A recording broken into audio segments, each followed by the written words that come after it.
Antes de mais nada, muito obrigada aos presentes por terem aceito estar aqui hoje nesta mesa e também na mesa anterior, e também uma palavra de agradecimento para as pessoas que estão aqui presentes a assistir.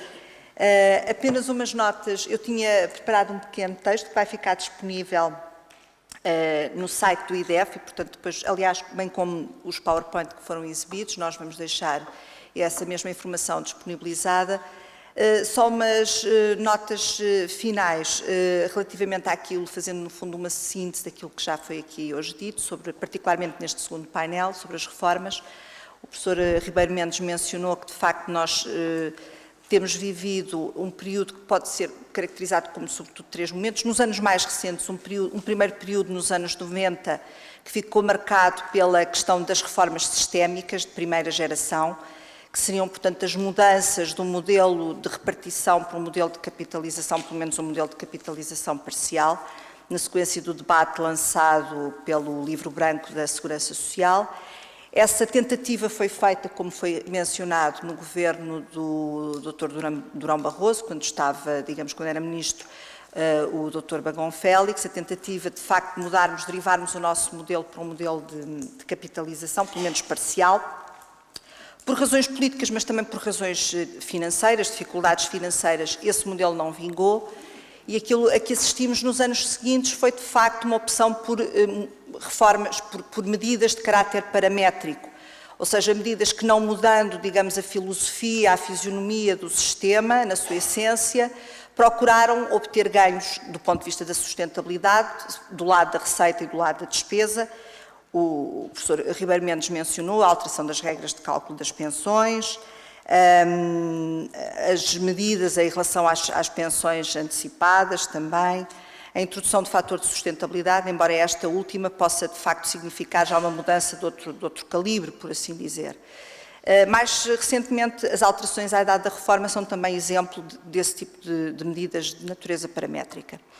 Neste momento, em virtude, digamos, da discussão política que se gerou com a questão da taxa social única, de que se falou no primeiro painel, aparentemente podemos estar perante medidas ainda do cunho meramente paramétrico, portanto, medidas que não contendem com a natureza sistémica, com aspectos estruturantes do sistema, e, portanto, na verdade, quer quando pensamos na proposta do PSD, quer sobretudo quando pensamos na proposta do PS, isso trará um caminho de diversificação das fontes de financiamento, que em si mesmo isso não significa, de facto, uma mudança estruturante do sistema, mas a questão é saber se elas não podem, de alguma maneira, pré-anunciar mudanças estruturantes, portanto, outro tipo de mudanças mais significativas. E, de facto, a meu ver, talvez, acho que é possível. Há aqui dois caminhos possíveis, aliás, ambos foram referidos nas intervenções anteriores, que é o caminho, por um lado, de regressarmos à questão do plafonamento e à questão da capitalização. Aliás, eles não são caminhos mutuamente exclusivos, eles podem até juntar-se. E a outra questão é a deriva do modelo que é um modelo de benefício definido para um modelo de contribuição definida. Suponho que serão as duas grandes opções, se quisermos pensar, de facto, em reformas sistémicas de segunda geração que estão aqui em causa. Em relação à primeira, já agora, se me permitem, só porque há aqui uma outra questão jurídica que eu queria referir, é que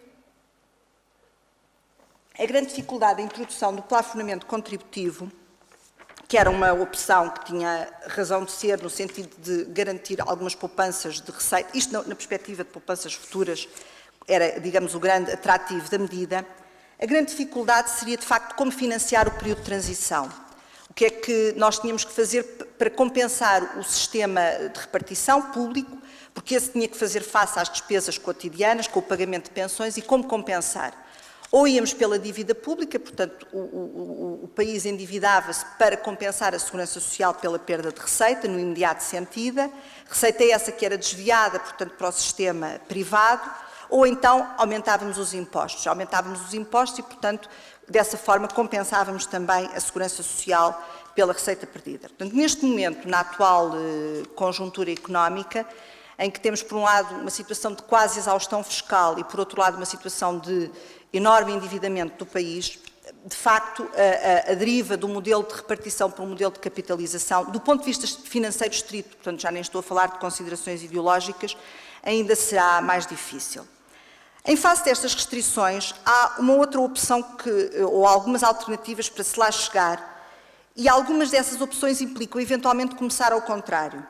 Portanto, de certa forma, até tem sido isto que o Governo tem tentado fazer, embora, porventura, não de forma totalmente consciente e assumida, suponho que não é uma opção consciente, mas, em todo o caso, é uma opção que não tem vingado, pelo menos enquanto solução permanente. Na verdade, tentou-se começar pelo fim. Quando eu digo que se tentou começar ao contrário, tentou-se começar pelo fim, introduzindo primeiro tetos ao valor da despesa, cortes no valor das pensões ou recálculo das pensões já atribuídas, que permitem-se, de alguma maneira, ir ganhando folga financeira e, sobretudo, fundamento e legitimidade para mais tarde se avançar, então, para o plafonamento do lado da receita, ou plafonamento contributivo. Portanto, começávamos primeiro pelo fim, pela despesa, para depois se chegar ao plafonamento do lado da receita. É aquilo que eu tenho chamado de plafonamento às avessas. É uma solução engenhosa e, enfim, ela poderia vingar, mas é uma solução frágil, porque procura reconstruir um edifício de que se não gosta muito, a partir do telhado, esquecendo as fundações. É frágil porque dela resulta, como não poderia deixar de ser, inúmeros problemas de ordem jurídica e moral de que se evidencia a violação do princípio da tutela da confiança. A solução afeta situações juridicamente constituídas ao abrigo de legislação pretérita. Como sabemos, por causa disso mesmo, o Tribunal Constitucional já não se satisfaz com o argumento da crise e foi demonstrando, ao longo do tempo, menor tolerância em relação a esses mesmos cortes. Fez saber que não aceitaria a sua permanência, portanto, vedou a hipótese de cortes permanentes. Portanto, uma tese difundida, e aqui transito para a tal segunda hipótese de reforma, é de que esses cortes permanentes seriam aceitáveis, porque, sendo o nosso sistema baseado na repartição e não na capitalização, ele não garantiria valores exatos de pensão antes um quantum indefinido. Ora, não é exatamente assim. Tal como, aliás, já foi mencionado pela professora Teresa Garcia. Na verdade, tecnicamente, e ao contrário do que vem sendo alegado, não é pelo facto de o nosso sistema ser de capitalização que o levaria a garantir aos pensionistas montantes de pensão. A distinção entre repartição e capitalização opera no plano da gestão financeira. É uma distinção que apenas opera no plano da gestão financeira. Na repartição, o Estado financia-se junto dos contribuintes atuais para pagar as pensões aos reformados atuais, e na capitalização são os beneficiários que financiam as respectivas contas individuais de pensões. O nosso sistema garante direitos e direitos a montantes porque, na verdade, é um modelo de benefício definido. No passado, em muitos países coexistiam, quer com soluções de repartição, quer com as de capitalização, sobretudo modelos de benefício definido. Verificou-se que este modelo, sendo um modelo estabilizador de direitos, padece de rigidez em contextos desfavoráveis, sobretudo contextos desfavoráveis negativos do ponto de vista demográfico e económico. Daí a tal deriva que muitos países fizeram, e que já foi aqui também referida, para os chamados modelos de contribuição definida. A diferença é que, enquanto que no modelo de benefício definido, o montante de pensão é previamente antecipável, porque ele se baseia em 3 fatores que são fundamentalmente fatores estáticos, como sejam o valor da remuneração de referência, a taxa anual de formação da pensão e a dimensão da carreira contributiva. No caso do modelo contributivo, juntamos a estes fatores estáticos os chamados fatores dinâmicos, que podem ser fatores ligados à evolução da demografia, da economia ou até da própria situação financeira do sistema. A Suécia foi mais longe porque, na verdade, ao introduzir estes elementos dinâmicos, estes elementos não apenas interferem no momento em que a pensão se está a formar, mas também ela pode interferir no momento em que as pensões já estão em curso de atribuição. E, portanto, a todo momento elas podem ser recalculadas. A questão é, será que isto é possível no sistema português e tendo em conta, designadamente, as exigências jurídicas postas pelo Tribunal Constitucional?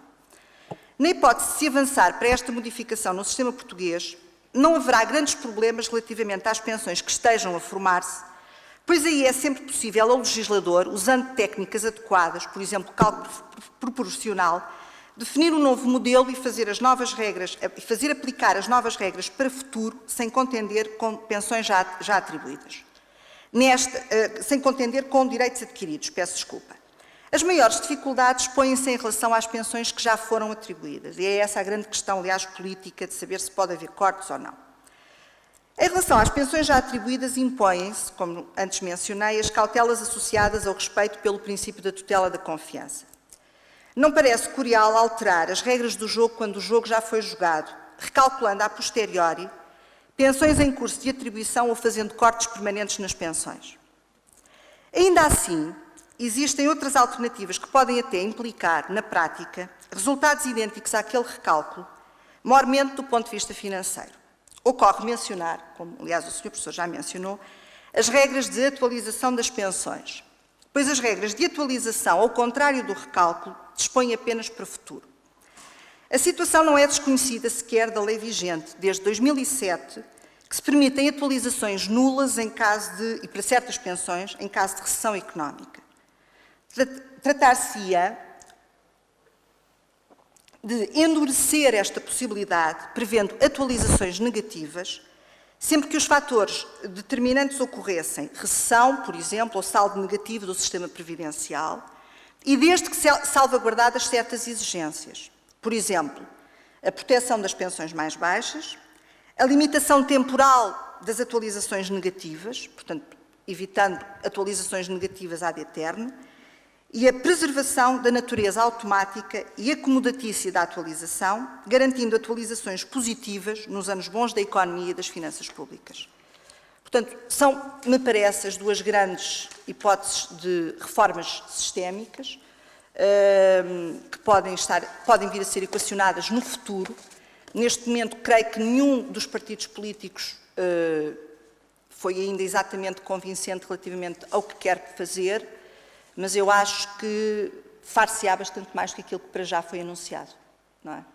Muito obrigada pela vossa atenção e pela vossa resistência. Muito obrigada.